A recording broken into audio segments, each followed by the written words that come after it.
Welcome to B2B Marketing Methods. I'm your host, Terri Hoffman, and I'm the CEO of Marketing Refresh. Let's face it, embracing digital marketing is daunting. This podcast was created to make it more approachable. Join me as we talk to CEOs, sales leaders, and revenue growth experts who will share lessons learned and tips from their own journeys.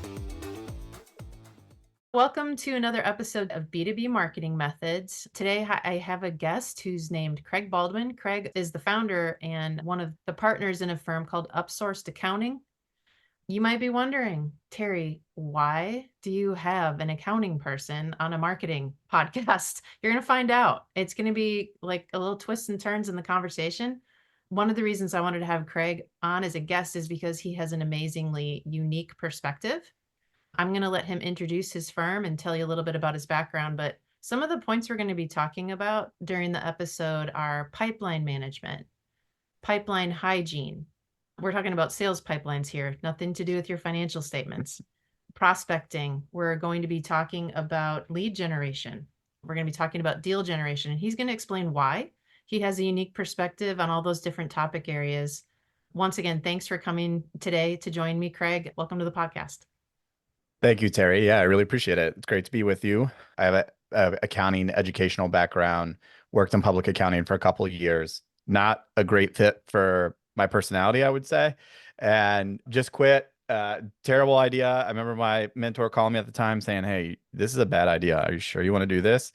And I said, "Yeah, I need a change." So I quit cold turkey, went and worked in a restaurant for a little bit, and was lucky enough that one of my old coworkers asked me to start Upsourced with him and another partner. And my motivation was to take on the sales and marketing aspect of Upsourced and not do the accounting. I just wanted to learn about sales and marketing. I wanted to do the work. I felt like maybe my personality is more geared towards whatever that meant. Didn't really know at the time. And ever since then, over 12 years ago, that's what my career has focused on. And so the organization Upsource has grown significantly since then. We're about 35 employees now and close to $5 million a year in annual revenue. And I've also had lots of other jobs in the meantime, because to be honest with you, for years and years, Upsource just wasn't large enough to support all the partners and my family in particular. And we just kept reinvesting money to hire more staff to earn more revenue ultimately. And so by making those sacrifices, I went out and worked full-time jobs and ran strategy on some client engagements at a WPP marketing agency, innovation agency called Rockfish, which was an amazing experience. Actually, before that, started another software company and raised venture capital. And boy, oh boy, was that a crazy experience that I hope to never go through again. Also ran partnerships and sales at another tech startup for almost 5 years in the enterprise IoT space, very much taking on the AWSs and the Google Clouds, or at least trying our best to do that.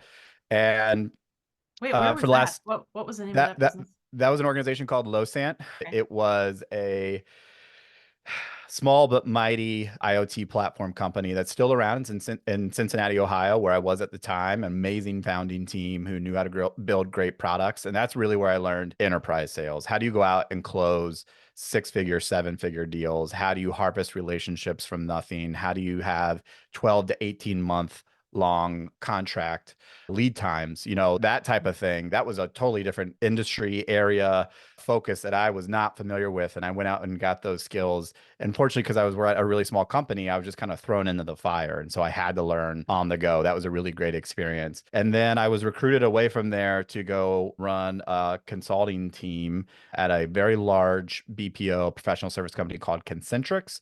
I ran their mobile app team. I managed the global Apple relationship. And that looked much more like an agency, to be honest with you. I mean, we basically did digital work. We built and managed mobile applications for very large financial service companies primarily. And the account and salespeople reported to me. I looked after the P&L for a couple of years. And that was a whole other experience. Again, very enterprise focused, but gave me a lot of respect for managing pipeline sales, P&Ls in a publicly traded company. That was something that I had not done before. And so what I'm so fortunate to do now is all these years later, I'm back in Upsource full time. Thank God. And I can take all that experience and be really dangerous on behalf of our organization and inject that into our own sales and marketing team. And hopefully over many years, we continue to have success. But I've had a circuitous path, as I think some would say. and have learned a heck of a lot during that and have come out the other end with a lot of strong opinions, especially Yeah. as it relates to sales, but sales and marketing in general. Okay, I cannot wait to dig into that. You do have a really crazy collision of a lot of different operational areas, Yeah. but also types of pricing models and industries, right? That Yeah. is really, really interesting. Even if you just focus on sales and marketing in your career, it's not common that you would shift and have to sell against one pricing model and then probably a different ROI Yep. that you're helping to convey to the customer going to a different one. So that's a pretty diverse background. That's crazy. I've always tried to find areas where I felt like I needed improvement or I wanted to learn, mostly with my own businesses or starting a new venture someday. And I've always thought after every couple of years, where do I need to build up that expertise? What do I need to do that I haven't done yet? And I've been very fortunate to have that flexibility.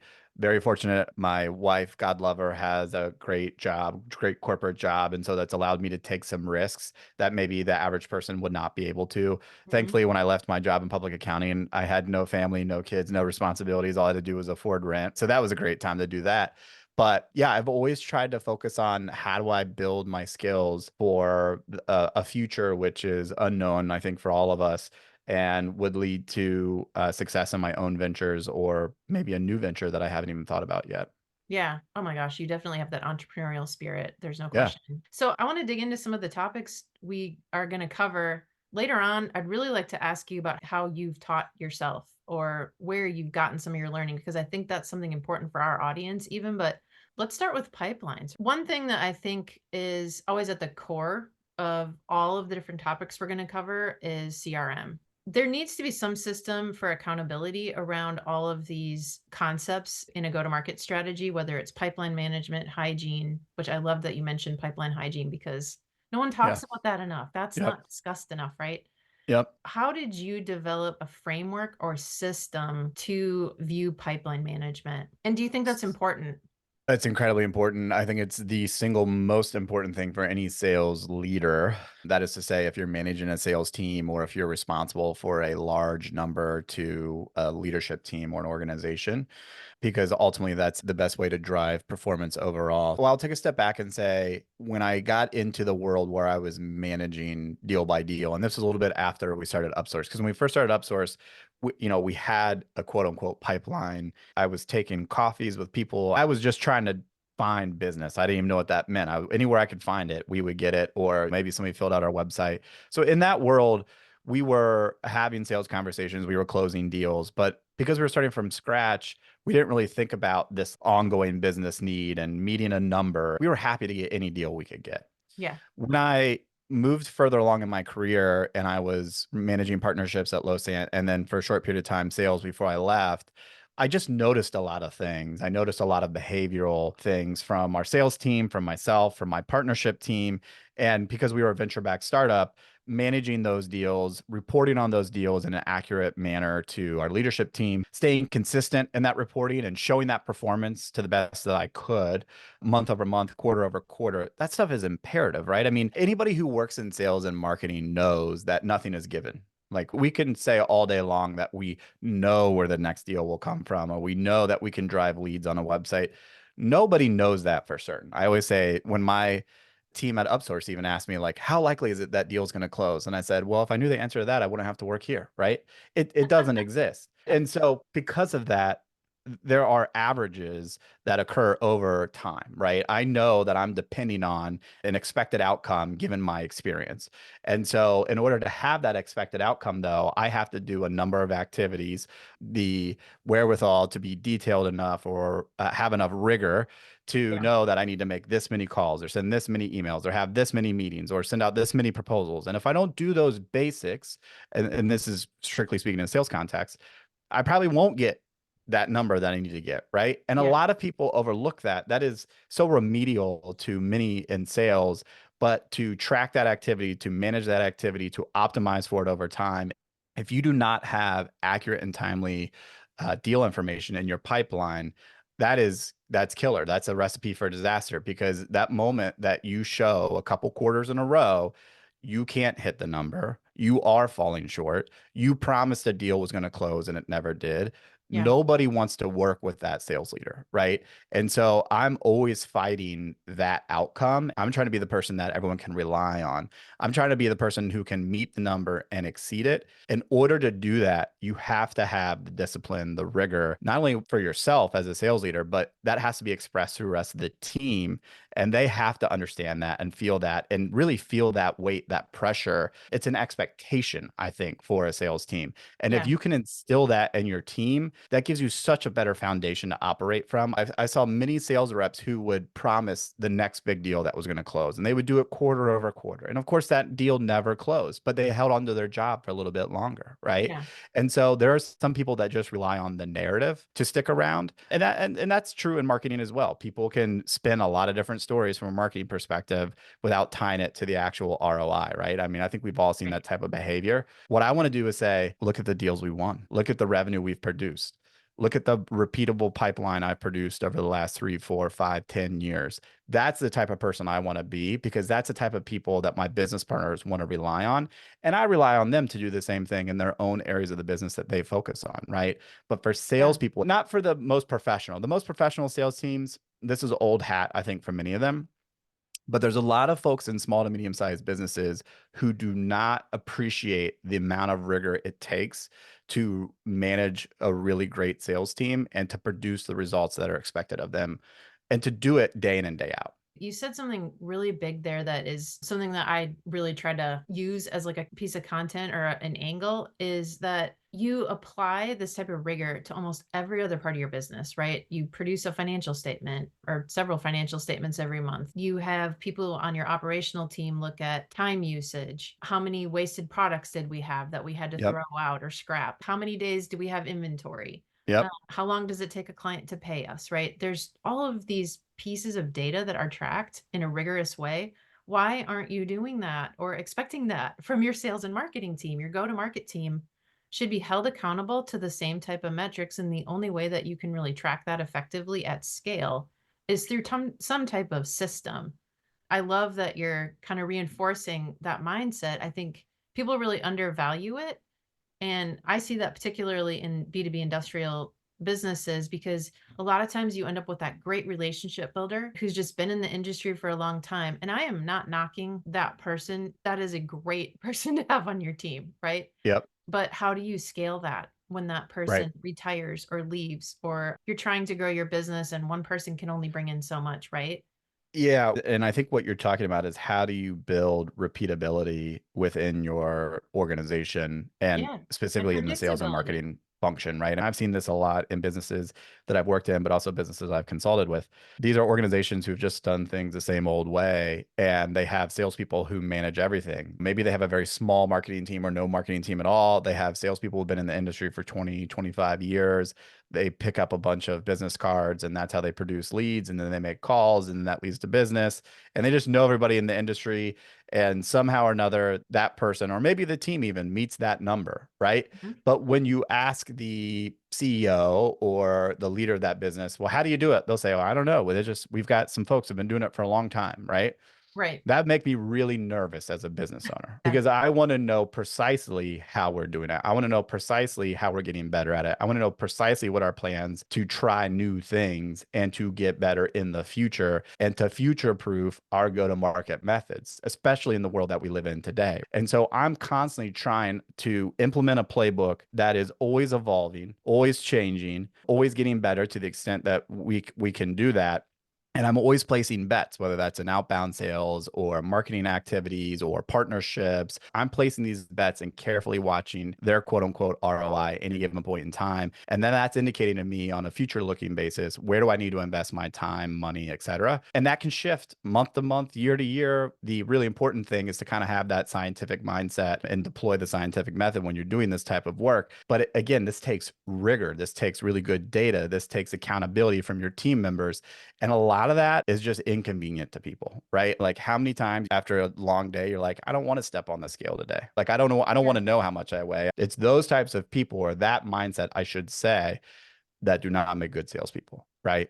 Because Yeah. no matter what you've done, you got to step on that scale and say, was it a good day or bad day? And what do I need to do differently tomorrow? Those are the types of team members I want on my team from a sales and marketing perspective. Right. Yeah. That kind of comes back to systems for accountability too. Yeah. I mean, having a CRM, having an agreement in your company about how often it's updated. Yeah. What are the absolute critical pieces of information that you've got to be gathering that needs to be tracked? Yep. Because you do start to learn over time, like which things are going to indicate the highest probability of success. Because I mean, you're right. No one has a crystal ball, and Mm-mm. things change and they're constantly evolving every day in decision making processes that are high six figure, seven figure decisions. So a lot can Yeah. change. And you Yep. can work a deal for 8 months with someone, and then that person leaves and It moves happens. on to another It happens company, all the time. right? I had one deal in particular I did for a period of time that I had worked on for over a year. It was going to be a really massive partnership when I worked at the IoT platform company. They were a publicly traded company, and I thought, man, this would be game changing. I've worked so hard developing the relationship. They've so bought into our product. We made multiple trips to the Bay Area to sit down with their product team, and I just worked it to death. And this was a period of time where I was still trying to get a grasp on enterprise sales. And I remember having a meeting and they asked us to come in and talk. And they said, listen, we've got bad news. We're getting acquired. We can no longer do the deal. And that was such a blow to me. And in my head, I was so reliant on the outcome, which was we're going to sign a big strategic partnership. It's going to drive a ton of revenue. I put all this work into it. How can it not happen? Yeah. Right.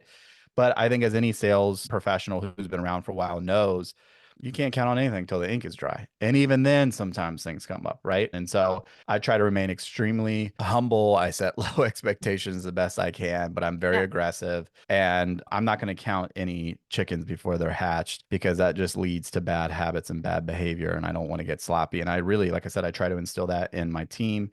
And I think that's the best way to be from a mindset perspective. I like that phrase, don't get sloppy, because I don't really think it takes as much as people think. If you have a system and it's very clear, and maybe have the right type of internal support, right? Like looking at what does need to be done, how is this person's time best spent? Could they Yep. be supported in some other way? That gets a little bit more into how to organize a go-to-market team. Those things are factors. And if you don't take the time to analyze that and figure out how to use someone's strengths, Yep. you could actually be limiting the growth of your business. Totally. And I think a lot of this starts with good sales leadership. I mean, if I think about a lot of the bad behavior I've seen in sales teams, while they may exist at the individual level, they were enabled by the leader.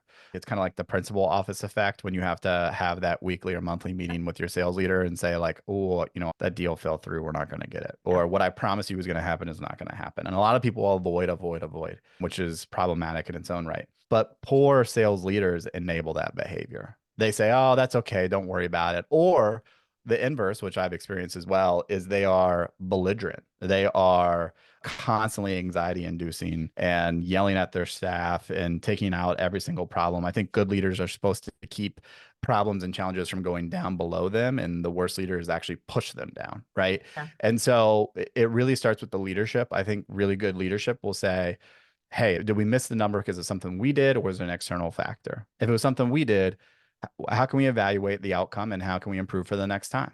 I'm always fine with a mistake. I just don't want to make the same mistake twice, right? So let's learn from this experience.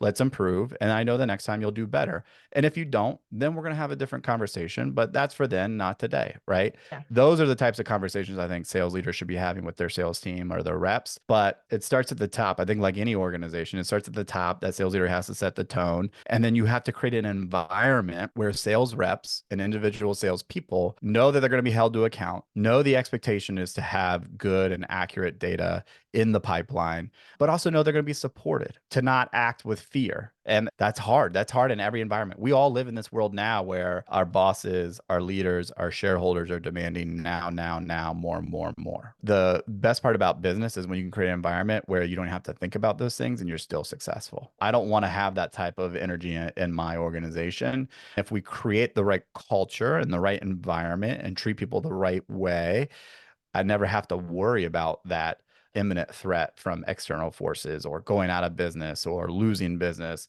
I just have to continue to create this environment that everyone wants to thrive in and they feel comfortable in and they do their best work. So Yeah. again, it gets kind of amorphous. I know that this is, you get in the culture stuff, it's different for everybody, but I'm constantly thinking about those things, even in my own organization today. Yeah, I think that's great. It's really important, not just establishing a company culture, but you're even talking about mindset and culture around going to market, right? Like, how am I leading the people who really carry a lot on their shoulders? Salespeople are Absolutely. busy. Yep. It feels like you also kind of develop a term that I've heard a lot, like head trash. I don't know if you've heard that term before, but No. you have to deal with a lot of failure, Mm, or what might feel like failure more than yeah. you do experience A lot of activities that no's. feel like, yes, Yeah. successes. And so you have to do a really good job of mentally separating that. And I think if you don't have that good leader and the good environment in place, that is even harder It becomes to do toxic. because, yeah, Yeah. it's toxic and it's building more head trash instead of helping Mm. to keep that trash out of the way. I love that point. You know, ultimately, as salespeople, the key is to be productive. It's all about productivity. When I'm spending my time, am I spending it on the right types of things that produce the best results? Yeah. At the end of the day, that's what we're all trying to do, right? I don't even really care how you do it. Somebody may be really good at making phone calls. Somebody may be really good at showing up door to door.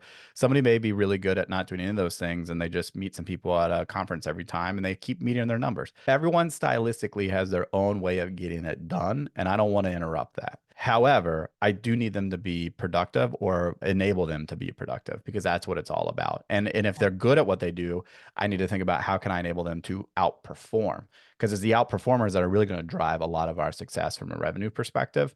It's the laggards that you kind of spend a lot of time managing and deciding, do they stay, do they go, that type of thing.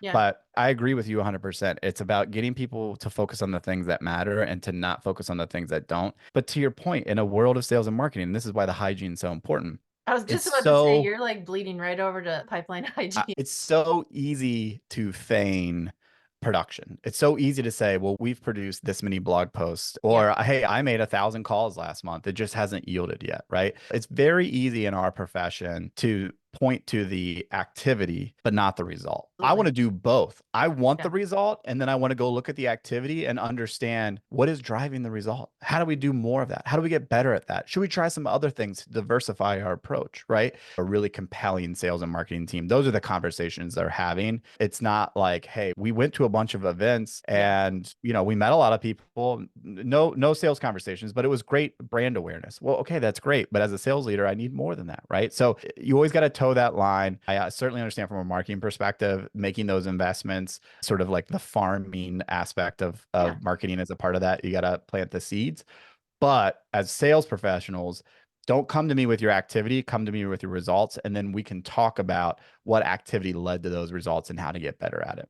Yeah. I mean, maybe you could just define what you mean by pipeline hygiene. That might not be a term some of my listeners are familiar with. Can you define that and Yes, maybe absolutely. even explain your mindset on it? So pipeline hygiene is just a more direct way of keeping a clean and accurate pipeline. That is to say, all the deals that I'm working currently are in there. They have the right information attached to them. They have the current notes from the most recent meetings attached to them. They are in the right stage, which is incredibly important, especially when you're forecasting your pipeline out into your overall revenue forecast. You're not hiding anything in those stages. And by that, I mean, you're not calling a deal qualified that's not really qualified. So, like we use the BANT method of qualification, which I think many folks use to have budget, authority, need, and timing. If you don't have the answers to those questions, you can't be qualified. A lot of people will let deals sit and qualified and build up that number and say, well, look at what could happen. I don't like that. In fact, I ask my sales team to close deals. That is to say, whether they're won or not, go ahead and move it to loss after a quarter. I don't want to sit and qualified because you're Yeah. hiding something and I don't want that to happen. We need to move on and be more productive in other areas. This is not a good use of our time. So I'm always trying to maintain a very accurate pipeline. I want the stages of those deals to be accurate and I want the dollar amounts to be accurate. And this is a way of holding on to your job. This is a way of delaying the inevitable. Yeah. That behavior is poison for a sales leader because once you start to depend on that bad information, you've now misrepresented to your leadership team, to your owner, to your peers, whoever that may be, and you're setting yourself up for missing a number quarter over quarter, year over year, and most salespeople are not even going to get that long before they get asked to leave. So Right. when I look at my pipeline, I need to know everything in there is accurate. Yeah. It has been updated in the last week. I don't want anything updated. It's got to be updated every week. Monday morning, you come in, update that pipeline. If you don't, make sure it's all ready to go by the following Monday. Anything over that, we got to have a talk about why you did. It's kind of like time Yeah. tracking for Yeah. an agency. You got to track your time. That's just the Yeah. basics. I can't overstate enough how important they are. And they're so elementary. They're so 101, but it's the 101s that keep sales teams from performing and bleed into the culture and lead to a culture who is missing that number. And you start Yeah. to miss that number for a couple quarters, guess what? Now you really miss revenue targets. And now that has carry on effects in the rest of the business, right? Now you can't invest in much as marketing and marketing as you wanted to. And now to get the next deal is even harder, right? So there's all these sort of chain reaction events that can happen if you don't have a sales team you can depend on. And at the end of the day, that's my duty. That's my job to the team members who work for us, to my partners, is they have to be able to depend on me. Before Right. anything else happens, they got to know that I'm true to my word and I'm going to meet that number. If I can't do that, the rest of the plan that we've put in place for the year, we're going to have to change that plan. We can't do those things, right? And I don't Yeah. want to be the person that holds us back from that. So that level of responsibility, accountability, that trickles down to that pipeline hygiene. And if you can have that type of culture where you don't even have to tell people to do that, you don't have to ask them to update every week, man, you got a great team, right? Yeah. That's something I can work with as a sales leader. Well, I can't get over how some of the things you're talking about, like one example is that rule, have everything updated Monday morning. Let's say you have a sales meeting at 11 or 10, then you should have an expectation that by 9 it's going to be updated or something like that. Yep. I don't even think that there are standard practices out there, particularly in a lot of B2B industries, where that would be known. I see happen from time to time is either there's no system in place, it's not discussed, it's not even really understood the importance of it. Yep. And then there could be other times that they have the CRM in place. One department is trying to get data from it. The other department is like, we didn't even know you were trying to get data from it. It's not realistic to have a traveling person in a sales role going in every night after they've just been in meetings all day, right? So there's a lot of friction and frustration that happens. And Yep. then everyone says, well, just forget it. Like, Yep. forget it. We won't even do this. We'll get rid of the system. Or they don't ever resolve the issue in some way and come to some type of an agreement or, compromise together. I see that happen all the time. And unfortunately, then it's like, sales systems don't work. CRM doesn't work. Marketing doesn't work. Well, maybe it does. How long But until their business doesn't work, right? I mean, that's what I'd be right. thinking. Yeah. What Yeah. you just described is like one of the most anxiety inducing things I've ever heard, which is, well, we don't know. So how do you have any certainty over the future of your business if you're not maintaining a pipeline with Yeah. accurate information? I Go ahead. agree with you. I just think that there are some products and services sold and they've been able to get away with it, right? And Mm, it's been okay, maybe even been okay for decades. But yep, that time will run out it will. eventually because their It- competitors are adapting, the market that's is right. changing, the way those pain points are met. Maybe their product isn't the superstar anymore in the market. And so you've got to really think ahead and kind of future proof your business like you said earlier, right? Yeah. Couldn't agree more. Yeah, Yeah. I mean, we all know what happens when people rest on their laurels or who get lazy, or I mean, it's one thing to do that as an individual, it's another thing to do that as a business leader or business owner. I would be a nervous wreck if I just said, well, I don't know how it's going to happen, but it's always worked. Jim always finds a deal at the end of the year, or he has this one big account and they always buy a bunch from him. And that's most of our business. Man, that would make me a nervous wreck. Our job as sales leaders or people is risk mitigation. I put a deal into the pipeline. There's risk associated with that deal. I need to knock that risk out of the deal each and every way, a step of the way. And that's going to be reflected in the pipeline. So as it becomes qualified, as it goes to proposal, as we go ahead and win that deal, I'm trying to mitigate my risks through that process the entire time. That mindset has been very helpful to me because if I haven't done that and I haven't practiced pipeline hygiene, I've got a bunch of risk sitting in my pipeline, which Yeah. means as someone who started my career as an accountant, you have a bunch of risk sitting in your revenue forecast. And Right. if you have a bunch of risk in your revenue forecast, just imagine how much risk is going to be sitting in your P&L and subsequently your balance sheet and your cash flow statement in about a quarter or two. It just blows my mind how much owners, even in the agency space that we work with today, allow for that risk to occur day in and day out in their business Yeah. because they would never do that in other areas of their life. They wouldn't, right? But for whatever reason, because it's learned behavior or they're comfortable or they just taken for granted the fact that it always works, they don't want to change their behavior. But there's nothing that'll change your behavior quicker than a failing business and having to let some people go, than having to Yeah. not have any salespeople anymore because you didn't meet the numbers you thought you were going to. That will change your behavior pretty quick. Yeah, I mean, I think another reason this kind of thing happens is because there's just a lack of awareness that it's even important, right? And something I talked about at the beginning is I really would love to know how someone who started in accounting, how did you start to transition? As somebody who's, trying to figure out how to change that part of the way their business functions, where do you start, right? I Mm, think it needs to start with like a bit of self-education so that yeah. you do realize like, why is this important? Why could this be something I'm missing? How did you do that? How did you educate yourself and start to learn about something that was absolutely not part of your background?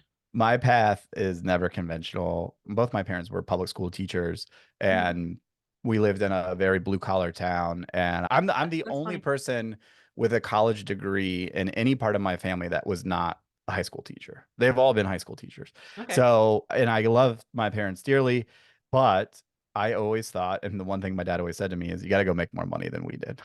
So the only quote unquote wealthy people, which in my town meant like you lived in a home that was, around $300,000. That was like a huge mansion. Basically, I just thought like, man, if you live in the house that big, the people I knew that did that were accountants. And so being Okay. 15, 16, 17 years old and then having to select a major and thinking, I'm pretty good at math, accounting made sense. Like that's the way to make money and buy a $300,000 home. I realized pretty quickly when I got into that career path after college that, man, I'm not made for this. My personality is not made for it. I want to interact with people. I want to get out from behind the desk. And I worked in an environment that just I didn't love and wanted to change some things about. So fast forward to working with Upsourced, taking on sales and marketing. I actually tried very hard to find a marketing role at any number of companies at the time in Columbus, Ohio. I reached out to a ton of agencies. I interviewed for a ton of roles, a ton of internships. My biggest low point was sitting with an agency owner at a coffee shop in Grandview, Ohio, and telling him, I will work for free for the next 6 months. I just really want the experience. I want to learn, right? I want to learn what this marketing thing means. And he goes, listen, I really like you. I think you're a great kid, but you have no experience in this and it's just not worth it for me. I don't even want you there. I mean, I think you can be successful, but I don't want you. That was like a real low point for me because I'm thinking people will even take me on for free. Like, what do Yeah. I do? Right. So the best thing for me to do is just create my own experience. And so when we started Upsource, I'm like, you know what?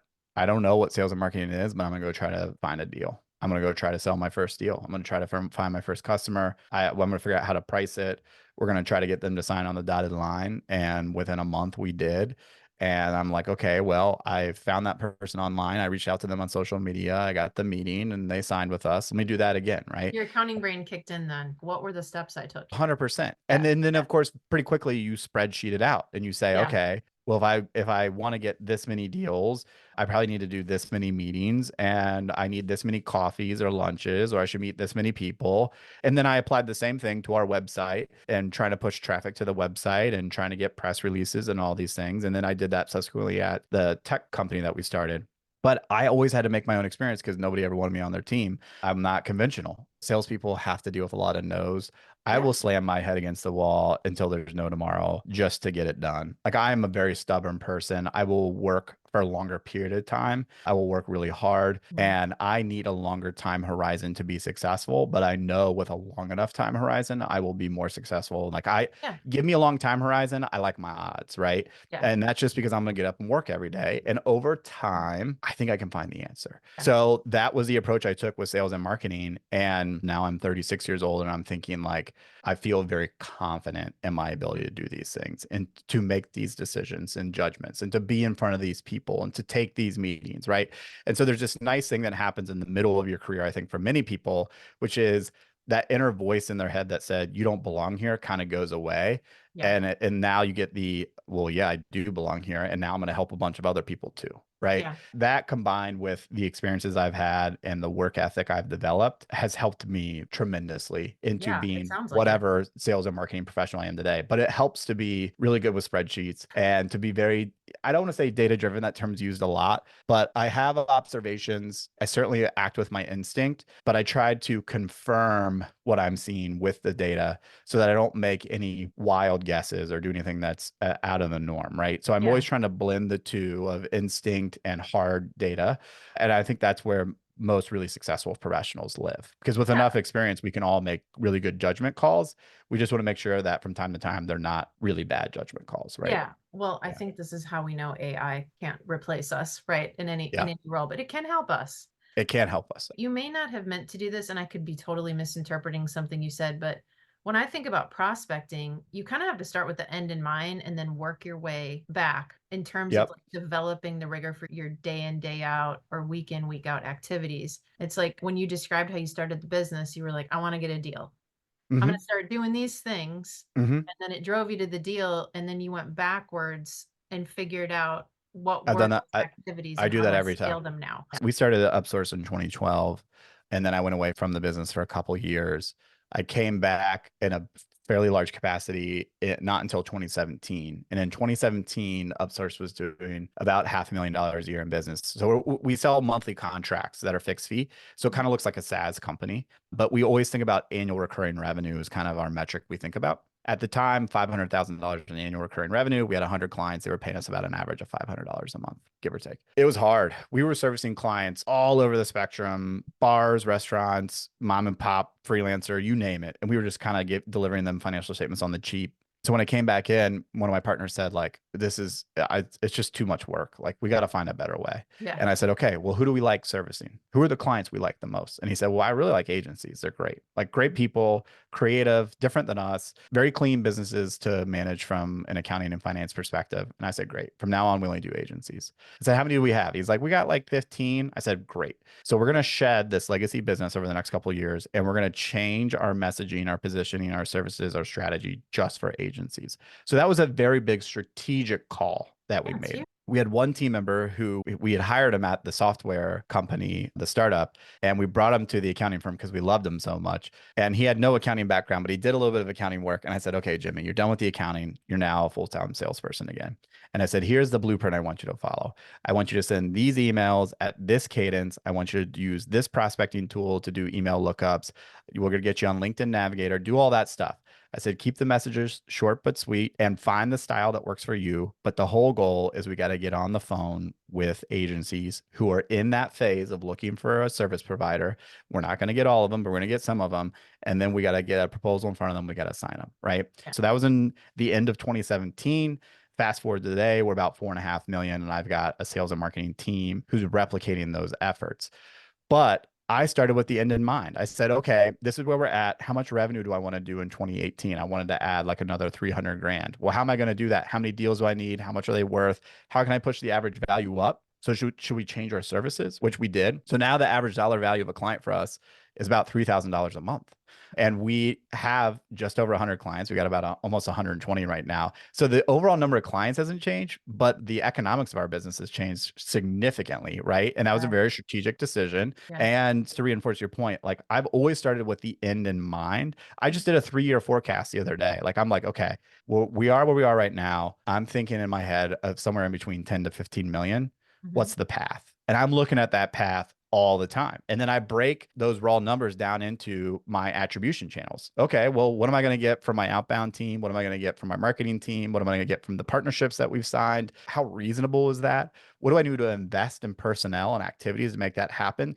Are the economics making sense? These are the questions I'm asking myself all the time. And Yeah. what I found is the further I can look into the future and think about the future, the better things are going. When I'm thinking about, oh my God, we haven't gotten a deal in 6 months. I need to find a deal. That is a place nobody wants to live. That's a Right. hard place to live Yeah. because it is so hard to perform when your back is against the wall. You don't make your best decisions. That's not a place I want to be.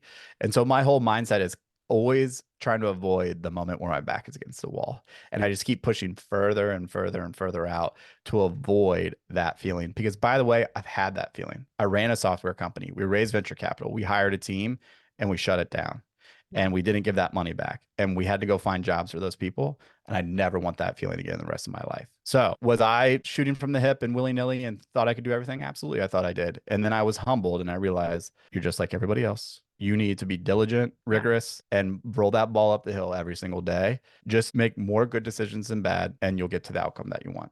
Yeah, another thing you said earlier in the conversation is it's all about mitigating the risk. And so almost every discussion point we had today, it ties back to that in one way or the other, thinking about how to make things as predictable as humanly possible on this earth to make them predictable, but also mitigating the risk. I mean, just really simple things like, hey, if we have not yet figured out if there is a near-term need for this and there's a budget behind it, why are we continuing to talk to this prospect? Put Right. them in a nurture status. Put something on the calendar for 6 months from now if that's what you need to do. But I Right. think developing that discipline so that you're not overstating something in your pipeline and you're mitigating any risk because, hey, the HR department could be thinking, wow, I need to recruit more people to work in the shop, or I need to get more welders because it looks like we have a lot of work coming in. And Oh, and how no, we dangerous is don't. that, right? How many Yeah. times have you probably observed in your own clients where they overhire and then it doesn't happen and then, Yeah. oh crap, we got to let those people go. No, but I don't want to be responsible for that outcome, right? I want to do the opposite. I want to say, hey, I've got some good stuff we're working on. I'm going to do my best to over deliver on that. Now, I'm not going to represent it to you that way because I'm always Right. going to set the bar low and I want to jump over it. That's every good salesperson should be that way. Mhm. But I really put my business at risk when I'm constantly over representing my position, my deals, my sales. That is not good for anyone at Yeah. my organization if I'm like that. And that's why good pipeline hygiene is really important. Yeah. And that's a good way to close. Thank you so I much. mean, we could really keep going, I but know. I love yeah. talking to you. It's so wonderful. And I'm looking forward to having many conversations off camera and off microphone because I'm sure you see all of this all the time. And I can only Yes, imagine yeah. how much better we can make the world for sales and marketing teams. I typically have some questions I ask at the end, but I'm Yeah. gonna be sensitive to the time. I want to ask you if somebody wants to take action and get in touch with you, please just do like a little commercial about your business Oh, and how someone could get in touch with you. sure, Yeah. absolutely. So you could go to upsourcedaccounting.com and find our website there and you could reach out. My email address is cbaldwin, Baldwin at upsourcedaccounting.com. You can always reach me there. If you reach out on the website, I'll see it eventually, but that's the best way to learn about our organization, what we do, and the services we provide. But I'm also always happy to talk to people about sales and marketing in general. I work with a lot of businesses even today that are not in the agency world, mostly tech companies, about how they can improve their sales ops and sales leadership. So anybody who wants to check things out there, you can eventually get a hold of me. You can also find me on LinkedIn and would love to talk to you. Yeah. Well, I have a lot of friends in the marketing space and in the creative space who I know listen to the podcast. Get in touch with Craig because they do specialize in working with creative agencies and marketing agencies. And they have a pretty compelling value prop that I think would be interesting. So definitely check them out. But thank you, Craig. I Thank really you, Terri. appreciate you coming on, sharing all the experiences and time with us. And I hope you have a great rest of your day. Good luck picking up the kids. Thank you so much. No problem. Bye. Thank you for listening to B2B Marketing Methods. Please be sure to follow us on your favorite podcast channel and leave us a review. We'd love to hear from you and connect. You can find me on LinkedIn or visit our company website at marketingrefresh.com.